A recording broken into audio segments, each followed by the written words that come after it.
On the news tonight, federal government pledges enhanced credit access to farmers to expand food production potential. We must drive mechanization to reduce drudgery and enhance productivity. Nigeria champions deeper regional energy integration to advance Africa's energy security. So we're not producing enough to meet our domestic demand and also our international obligations. Strengthening Nigeria's digital future, 7th National Day of Identity advocates inclusion for all. We must deepen harmonization across agencies, strengthen partnerships. Good evening and welcome to the Network News. I am Olajide Bello. And with me in the studio is our businessman, Benny Adams, who will bring us latest from the world of business. Benny, what's trending today? Well, it's about the stock market. It was a mixed day for investors as we had more of the share prices falling than for those rising. But the opportunity for new investors, you can take advantage at this point. All right, many thanks, Benny. And of course, Bade Adele will give us sports updates. But you can at least put up a bit of a smile, and I know that must be coming from Tokyo 2025 World Athletics Championship. What do you have for us? Sure, we're still celebrating the silver from Tobiloba Amuson, but tonight it's officially the first UEFA Champions League night. 2 matches gone already and 4 more currently ongoing. All right, many thanks, Bade. Remember, you can watch these broadcasts live on our website, nta.ng/live, and on our other social media handles displayed on your screen. President Bola Tinubu has returned to Abuja after spending part of his annual holiday in France. The presidential airplane landed at the Nnamdi Azikiwe International Airport at approximately 6:45 this Tuesday evening. President of the Senate, Godswill Akpabio, led a delegation of government officials to receive the president on arrival. President Tinubu departed for France on September 4, 2025 to spend part of his annual leave. He was initially scheduled to divide the period between France and the United Kingdom, but eventually ended the vacation in France. While in France, the president held a private luncheon with his French counterpart, President Emmanuel Macron, at the Élysée Palace. Both leaders reportedly reviewed key areas of cooperation between Nigeria and France and agreed to deepen the partnership for mutual prosperity and global stability.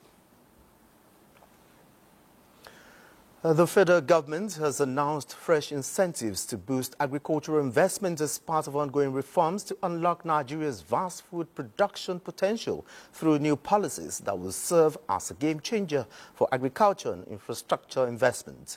Vice President Kashim Shettima disclosed this during the Food and Agriculture Organization of the United Nations National and Sub-Regional Hand-in-Hand Investment Forum in Abuja. State House correspondent Abdurrahman Jibrila reports. This is the National and Sub-National Hand-in-Hand Investment Forum holding in Abuja to enhance agricultural investment in West Africa and the Sahel. It's part of the renewed hope agenda, the pride destination of Nigeria in the agricultural sector, targeting to remove 35 million Nigerians out of poverty. Nigeria is a hub of digital revolution in the African continent. The renewed hope agenda, Your Excellencies, distinguished ladies and gentlemen, of His Excellency President Bola Ahmed Tinubu is committed to converting these trends into tangible outcomes. It is a whole-of-government approach that demands urgent action. We must facilitate access to land and resources for serious investors.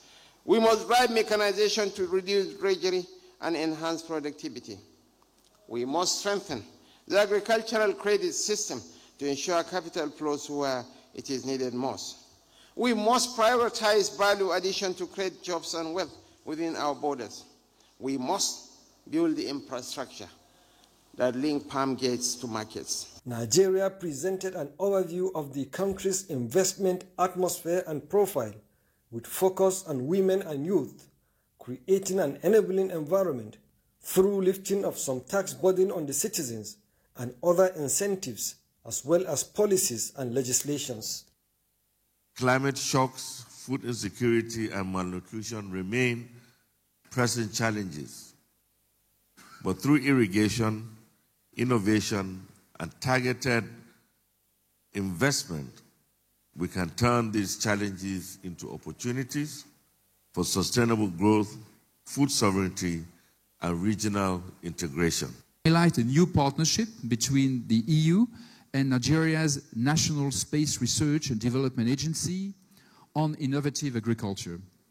This project will generate critical data and information to aid and attract investment in climate-smart agricultural practices, including irrigation, water resource management, livestock development, and selected value chains across 7 ecological zones in Nigeria. In Nigeria, the Hand in Hand initiative has made remarkable strides in identifying and matching investment opportunities in agriculture with interest of private sector. Investing $3.14 billion in the Nigerian agricultural sector, supported through strengthening public-private partnership to address issues of hunger and malnutrition in the country. In Abuja, Abraham Jibrila, NTA News. Nigeria's economy is showing renewed strength as the National Bureau of Statistics releases fresh inflation figures for August. Experts say the report points to a consistent drop in inflation, stronger foreign reserves, and a healthier trade balance, which reflects the impact of ongoing reforms. Muplank Dakok reports. The National Bureau of Statistics announced that headline inflation slowed down in August to 20.12% from 21.88% in July, showing the 5th consecutive monthly decline. Analysts say this trend signals that government's bold economic reforms are gradually stabilizing prices and restoring confidence. What we should be celebrating is that we are pushing further and further away from the cliff. Okay, meaning that we are not inching towards recession, and that's noteworthy. Okay, but a lot of these efforts, I must also say, is at the level of a national. Nigerians who feel the effects in markets and households are hopeful for more relief in the months ahead. Before, like rice, beans, all this food stuff, before we buy it at a high cost, but now it has reduced. The price of food stuff, it has actually come down. But other narratives like the fueling, the transportation are still on the high side. The prices may be coming down, but to my own aspect of my own vehicle I'm using now, this thing we buy it at the rate of 7,000 naira. But now it's 15,000 naira. Nigeria also reported a record trade surplus, with non-oil exports now contributing almost as much as crude oil at 48 versus 52%. In a similar development, Nigeria's foreign exchange reserves are on the rise, climbing from $32 billion to nearly $42 billion within 2 years. According to economy watchers, the boost in revenue is helping to channel surplus funds into infrastructure and social projects. It actually gives a good signal for foreign investors, because they will believe that they are coming to where there is a stable economic and there is a better foreign reserve for the country. And also it also help our foreign exchange. This will help our foreign exchange, especially our naira, to have much more value. With reforms taking root, it is hopeful that Nigeria is steadily building momentum towards stronger and more sustainable growth. In Abuja, Muplang Dakok, NTA News. And now, from blended finance to public-private partnerships, the role of innovative financing solutions in achieving Nigeria's development goals is imperative. NECALCO was at a seminar where the latest trends and opportunities in development financing were discussed, and now reports. Financing national development, as critical as it is in the attainment of sustainable development goals, is a challenge to many African countries, including Nigeria.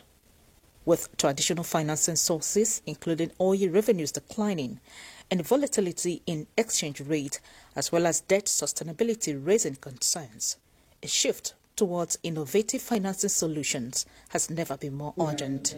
This is why the one-day seminar for federal and state MDAs aims to spotlight opportunities within the EU-Nigeria cooperation framework. There are states here that as they continue to interrogate their opportunities, their investment demands is in the tens of billions of dollars. And what the EU is offering us is in addition to their experience, rich experience as different countries, but the offer to come together in a systematic way. I think there has been somehow a hurdle that said some of all these interventions. But with this promise, I think I'm getting home to be more encouraged to do more. Central to the dialogue is the EU-Africa Global Gateway Investment Package, which promises to mobilize funds in investments for Africa. From job creation and youth empowerment to climate resilience and digital innovation. It's very important that our projects deliver for citizens. By leveraging the EU-Nigeria cooperation and the Global Gateway Investment Package, stakeholders believe Nigeria can access new financing opportunities and accelerate its development progress. In Abuja, Nekauko, NTA News. Nigeria's leadership role in advancing Africa's energy security has been reaffirmed at the Africa Oil Week 2025 Ministerial and CEO Leadership Forum in Accra, Ghana. Nigeria's Minister of State for Petroleum Resources, Oil, Henneken Lokobiri, also called for deeper regional integration. Lydia Sampson reports. Henneken Lokobiri reiterates that integration remains the most effective strategy to end Africa's energy poverty, noting that shared infrastructure, harmonized standards and technical expertise will enable the continent secure its energy future. If you don't produce enough, crude oil, you won't have enough to also refine. We're having that problem in Nigeria today because we're not producing enough to meet our domestic demand and also our international obligations. And so the time has come for us, as countries to co-develop some kind of infrastructure, some kind of, investments in refining, in storage, in transportation, in distribution, so that we'll be able to collectively, provide the solution that is needed, by Africans. He wants an end to Africa's heavy reliance on imports, revealing that the continent spends over $120 billion annually on hydrocarbon imports. He stressed that with deliberate policies, these funds will remain within Africa to fuel development priorities. Lokobiri urged participants not to forget that investors make long-term decisions based on stability and predictability. Therefore, Africa must harmonize its policies to attract and retain investment. In Abuja, Lydia Sampson, NTA News. The President and Chief Executive Officer Dangote Group, Aliko Dangote, has reiterated that the refinery remains open to partnerships and collaboration with other stakeholders in the downstream sector, stressing that the industry stands to benefit more through collective effort and cooperation. He was speaking at a media briefing to mark the first anniversary of the launch of petrol from the 650,000 barrels per day refinery in Ibejuleki, Lagos. Diana Ajale completes the report. Within a period of 1 year, the massive transformation witnessed at the Dangote refinery could be best described as extraordinary. This official load out of the newly acquired CNG trucks marks another significant development as the refinery now transits from the old to the new order. The President and CEO, Aliko Dangote, also revealed that between June and the first week of September 2025, the facility had exported over 1.1 billion liters of premium motor spirits, underscoring its capacity to meet domestic demand and contribute significantly to foreign exchange earnings. Dangote also stated that the refinery would be expanded to 700,000 barrels per day in its second year of operation, with the aim to further support economic growth and job creation. We are doing quite a lot of adjustment, changes and code that I believe our capacity will go up. What is more important for me is actually liberating my country and partially Africa. Reacting to Nupen's claims that it was planning to monopolize the petroleum sector, with its direct fuel distribution scheme. Dangote said it operates within a deregulated market framework, noting that the refinery has no intention of displacing workers, but instead creating thousands of new employment opportunities. He emphasized that while the company respects trade unions, membership is a personal choice for each driver. These trucks we launch wouldn't stop anybody from his work. You are saying that there will be lots of jobs. Are our own tankers going to be driven by robots? So these 4,000 trucks they are fighting over, it will create 24,000 jobs. And government is actually going to address the issue. They are looking at it. Dangote reaffirmed his commitment to Nigeria's industrialization, describing it as essential for the continent's development. In Lagos, Diana Ajale, NTA News. The clock is ticking on fossil fuels, and Nigeria is charting its next chapter. Nigeria Extractive Industries Transparency Initiative (NTA) is calling on non-state actors to shape a roadmap where clean energy means shared progress. Musa Abubakar reports. Nigeria's story has long been powered by oil and gas, but a new chapter has been written, one of cleaner energy, sustainability, and an urgent question: at what cost will this transition come? To find answers, the Nigerian Extractive Industries Transparency Initiative (NIT), in partnership with the Ford Foundation, convened a gathering of voices beyond government, civil society, media, private sector, and development partners. We must therefore join forces with other countries to demand the following: equal access to global climate finance to fund transition investments. The dialogue focused on the true price of change, jobs that may be threatened in oil and gas, communities that could be left behind, and the opportunities waiting in renewables. Engagement with civil society seeks to deepen knowledge about the scope and magnitude of energy transition impact to enable actors to engage more effectively. NIT warned that while energy transition offers hope for a cleaner tomorrow, it has unintended consequences if not carefully managed. For stakeholders here, the expectation is Nigeria's energy transition must not just be green, it must be fair, leaving no community, no worker, and no future behind. I am Musa Abubakar, NTA News. You're watching the Network News. More reports when we return. Do stay with us.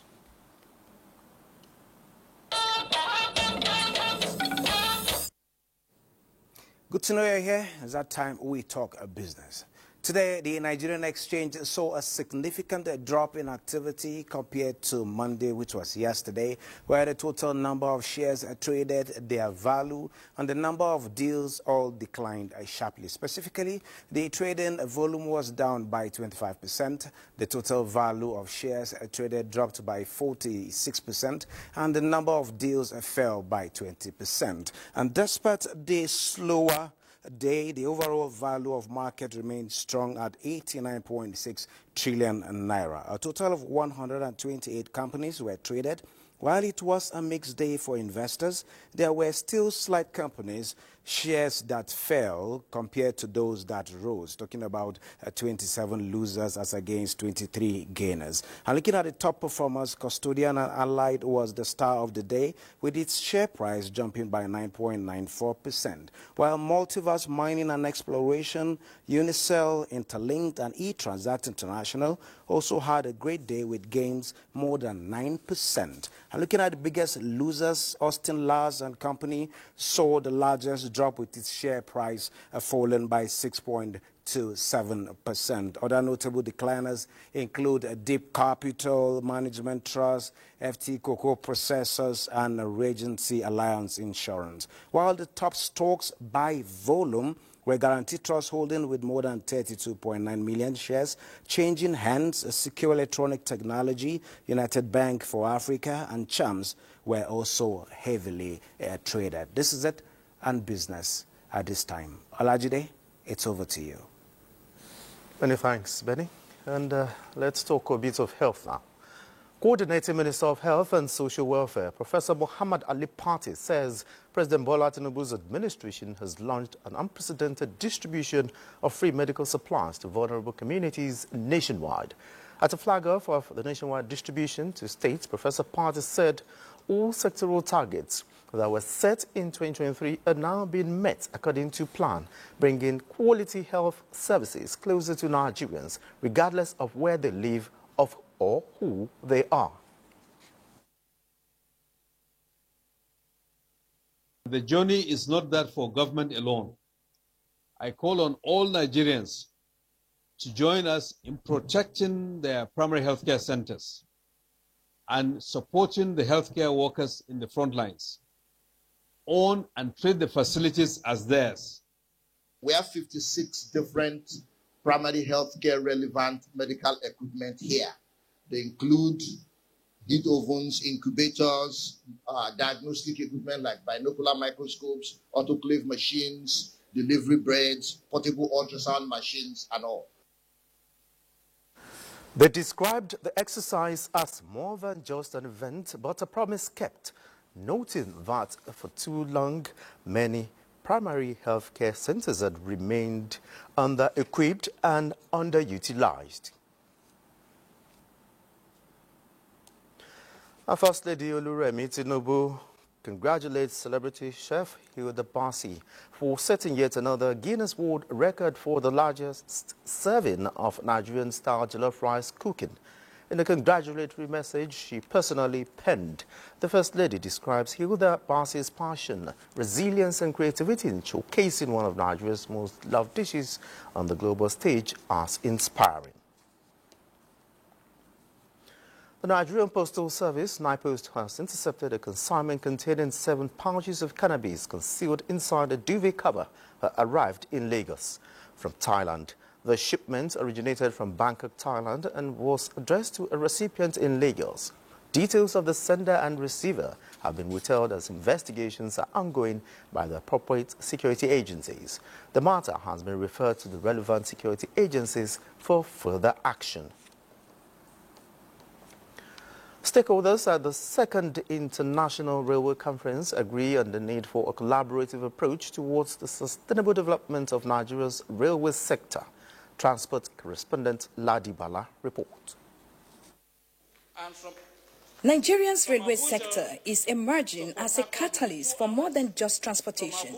It is a driver of integration, industrialization and development.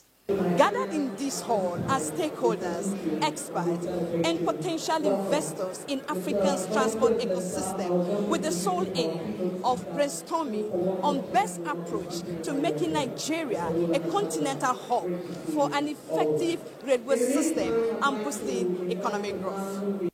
As we modernize our railway, we are also positioning Nigeria as a logistic hub for Africa and Central Africa. We're also happy that there's now attention on the rail business. It's an opportunity for us to key into this railway transportation system again. If we don't get the private sector involved, they must be really involved, to get the railway system going. And our university is strategic in that area and very ready to fill that very important gap. The fact that Nigeria, like any other country, will only develop if there's massive expansion of rail infrastructure and expansion of electricity. In Abuja, Ladi Bala, NTA News.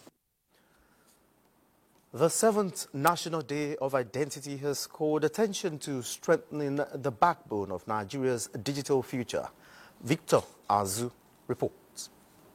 National Identity Day returns for the 7th time, and this year it is less about the numbers we carry in our wallets and more about the backbone that makes those numbers count. From the podium, President Bola Tinubu, represented by the Secretary to the Government of the Federation, sets the tone. Achieving a truly robust identity ecosystem requires collaboration. We must deepen harmonization across agencies strengthen partnerships, and expand cooperation with international partners. Director General of NIMSI, Abisoye Koka-Odushote, brings it home. For her, the national identification number powered by infrastructure is more than digits on a database. It is a passport to protection. And then comes the ministerial charge. Keep modernizing, he says, to widen enrollment and to ensure identity-driven services are delivered with dignity and predictability. Let us use this day as a reminder that identity is power, protection, and participation. Go, deliver, keep making us proud. Let Nigeria be greater for it. Let renewed hope not be a dream. Let it be a reality in identity journey. With the theme, Public Infrastructure, Backbone to Digital Public Infrastructure, this year's message is unmistakable. Digital identity can only stand on strong physical foundations, power, broadband, and secure systems. Without them, the promise of digital identity risks collapsing. In Abuja, Victor Azu, NTA. And talking education, Borno State Governor Babagana Umar Zulum has inaugurated a 48-classroom integrated Islamic college in Baga, Kukawa local government area. The college is specifically designed to offer Almajiri comprehensive second chance at acquiring a balanced education. Muhammad Goni reports. The over 20 higher Islamic colleges, with more others coming on board, are part of efforts to counter the dangerous ideology of Boko Haram and to enable the products of such institutions attain higher education. Governor Zulum said his administration will ensure they get quality education, which can qualify them seat for the Joint Admission and Matriculation Board examination that allows them get admission into tertiary institutions in Nigeria. Commissioner for Education, Science, Technology and Innovation, Lan Abawo Kilbe, noted that the state government had provided students with free uniforms, books and other learning materials. He added that the teachers are community-based and 23 of them are all residents of Baga community. Meanwhile, as part of Borno State government's job creation and livelihood drive, Governor Babagana Umar Zulum inspected Baga Chad Republic Water Clearance Project, which is in its final phase. This will enhance trans-border trade. Right now, many of our goods are stagnant, either in Maiduguri or in some parts of Borno State because of lack of direct linkage between Nigeria and Chad. The project focuses on clearing decades of silt and invasive plant species from the river channels, linking the town of Baga in Nigeria to the receding Lake Chad and offering transportation routes to the Republic of Chad. Meanwhile, residents of Baga community have presented gifts of farm produce, including onions, watermelon, and smoked fish, to Governor Babagana Umar Zulum to appreciate his bold efforts of resettling Baga town over the last 3 years. In addition to the gifts, the community also presented an award of public service to Governor Zulum for the developmental projects he cited in Baga and all other parts of the state. Governor Zulum expressed gratitude to the people of Baga community for their resilience in Maiduguri. Mahmoud Gwani, NTA News. Meanwhile, it was a day of celebration in Megatari as Governor Umar Namadi commissioned a series of landmark projects designed to uplift education, empower women and strengthen community development. Muhammad Musa Askira has more. Governor Umar Namadi of Jigawa State has commissioned a multi-purpose conference hall, a women's skill acquisition center, a newly constructed primary school, and renovated blocks of classrooms at Government Secondary School, Maigatari, all in Maigatari local government area. Commenting on the town's strategic role, the governor noted that Maigatari's free trade zone is fast attracting international investors, positioning the area as a hub for global trade opportunities. The government citizens' engagement for the week also reaffirmed the unwavering commitments of Megatari residents to the ruling All Progressives Congress at all levels. Governor Namadi, while conveying President Bola Ahmed Tinubu's goodwill message, assured the people of Megatari of the administration's continued support for both Jigawa State and its residents. The APC government will continue to ensure that we have improved the life and the living condition of the people in Jigawa State. In response, Maigatari residents applauded the Namadi administration for running an inclusive government that reflects the true essence of democracy and good governance. The event also witnessed the reception of new members into the APC alongside gift presentations from various citizens groups, a testament to observers say that Jigawa remains firmly in support of the party. Muhammad Musa Askira, NTA News. And let's take another break. The network news continues shortly.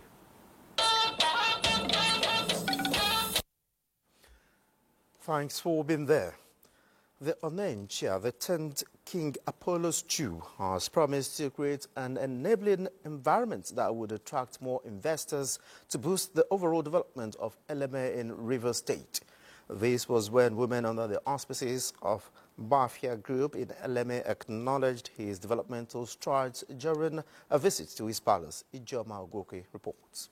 The harmonization of the traditional institution in Eleme Kingdom, several moves are on by different groups and associations to key into the new chapter of unity that opened in the kingdom. This time, women under the umbrella of Bafia are in the palace of King Apollo's II to appreciate his developmental and peaceful disposition in Eleme Kingdom and beyond, which they said have impacted different areas of infrastructure development, cultural, education and empowerment.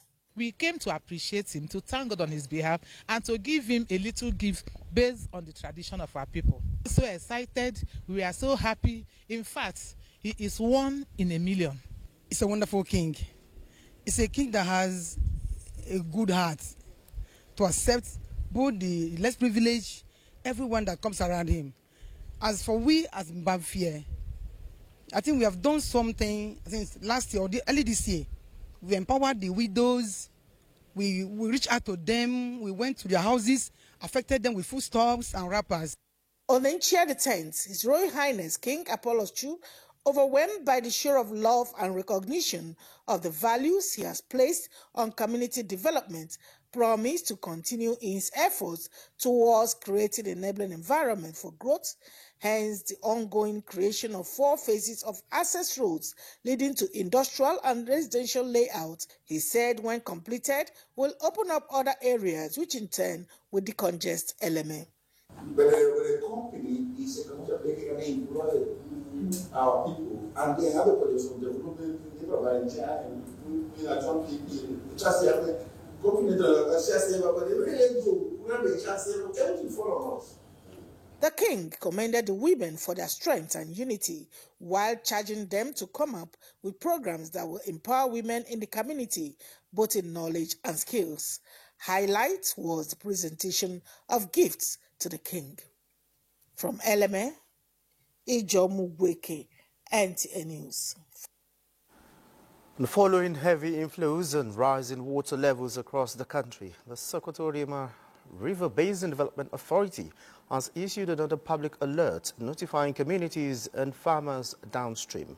Consequently, the Grorenyo Dam has increased the release of water from 300 cubic meters to 550 cubic meters per second. Usman Zubairu reports. The Grorenyo Dam, inaugurated in 1992, is the largest multipurpose reservoir in Sokoto State, designed to support irrigation farming, water supply, fisheries, and flood control.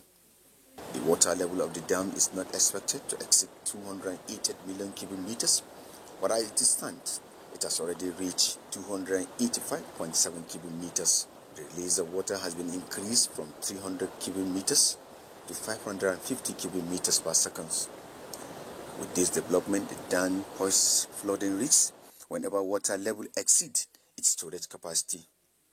The latest warning underscores the Sokoto Rima Basin Development Authority's effort to avoid recurrence of a such disaster by keeping stakeholders informed and encouraging preventive action, protecting its integrity and avoiding high impact downstream. We must regulate the flood that is coming into the reservoir.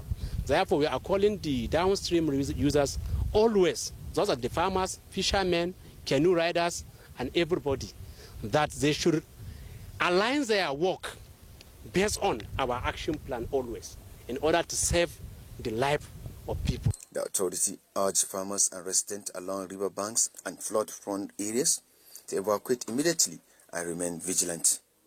It assures stakeholders that it will continue to provide timely information and guidance to mitigate risks as well as safeguard lives and livelihoods. In Abuja, Usman Zubairu, NTA News. The federal government has filed a 5-count charge against the presidential candidate of the African Action Congress, AAC, Omoyele Sowore, and others. In the charge filed before the Federal High Court, Abuja Division, the prosecution team listed Exco and Meta Incorporation, legal owner of Facebook, as defendants. The charge is predicated on a 1-week ultimatum which the DSS handed down to the defendants to delete what it described as a false, malicious and inciting social media post against President Bola Tinubu.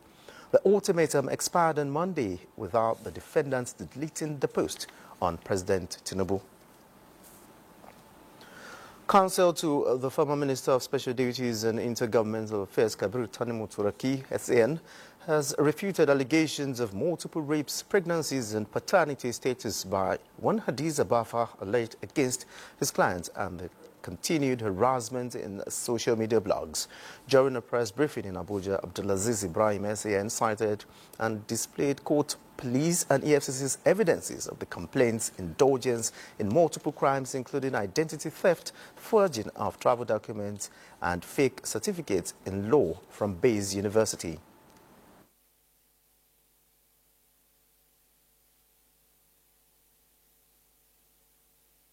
Her allegations of rape, forced abortions, rituals, threats to life, and breach of promise to marry were all thoroughly investigated by the police and found to be false. In one of the police investigations, Hadiza alleged that a doctor said to have been introduced to her by Dr. Turaki performed multiple abortions on her, but had since died. When investigators visited the hospital where she claimed the procedures took place, the hospital stated that they did not know the doctor in question and that they do not carry out abortions. The hospital confirmed, however, that Hadiza had visited the facility on a few occasions for issues relating to drug misuse and miscarriages.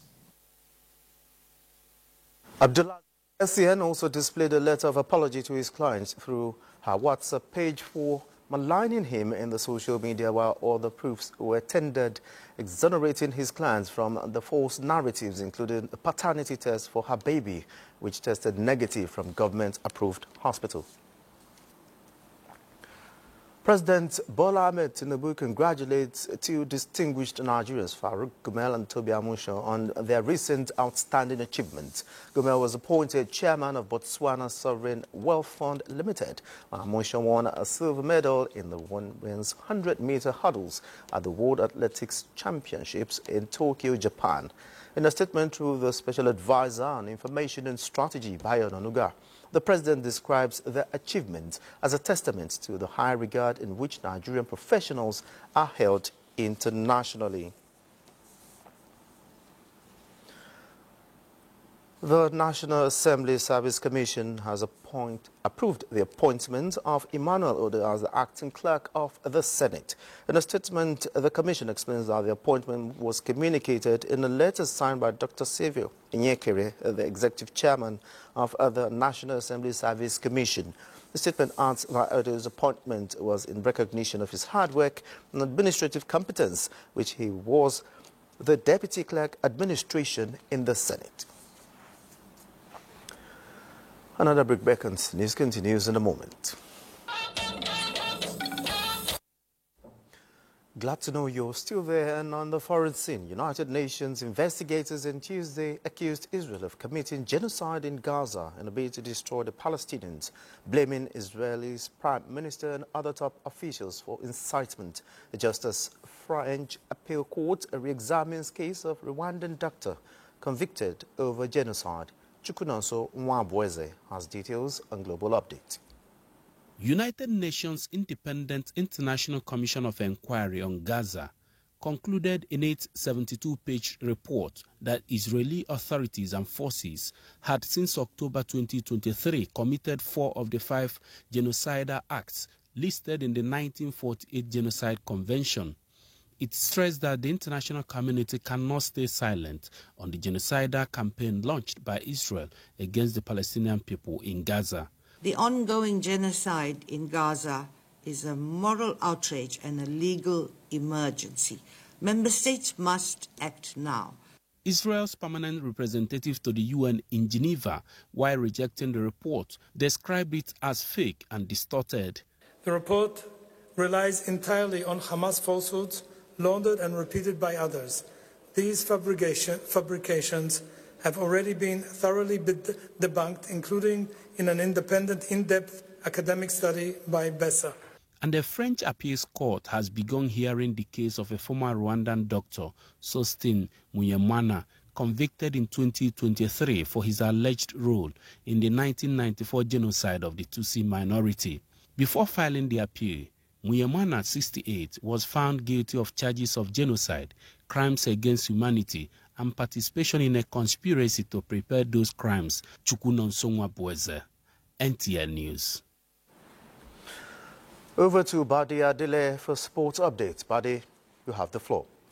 Many thanks, Olajide. Let's begin with football, as the Nigeria Football Federation has confirmed the Golden Eagles squad for the upcoming WAFU B Under-17 Boys Tournament in Côte d'Ivoire.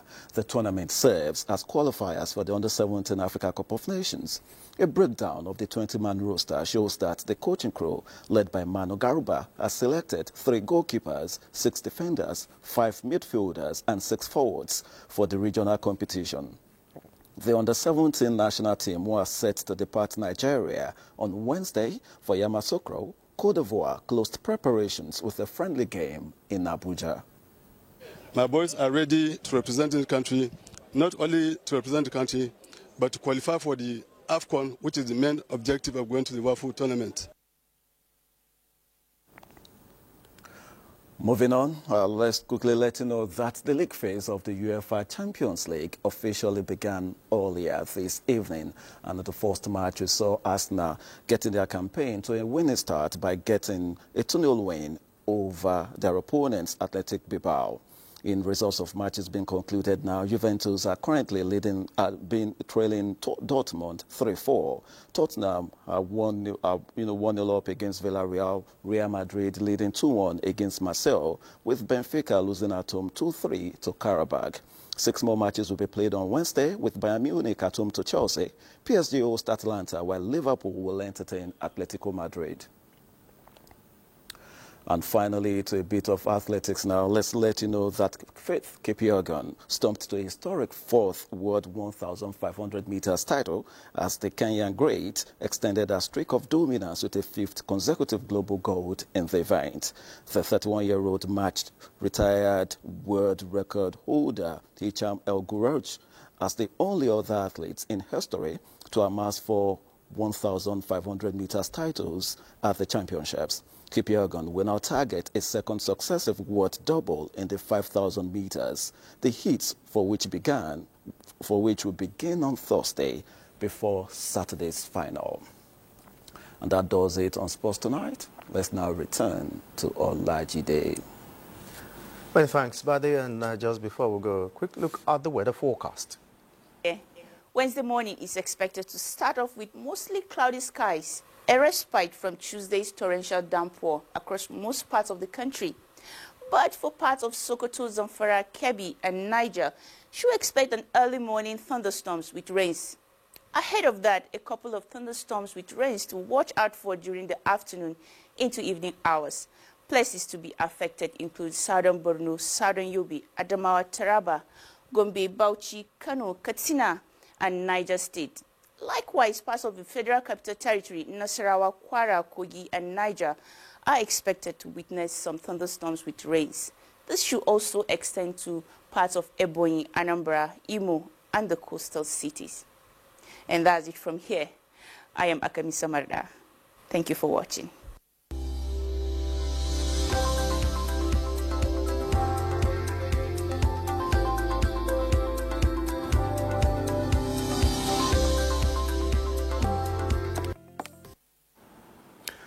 And that's it on the Network News. Many thanks for being a part of it. I am Olajide Bello.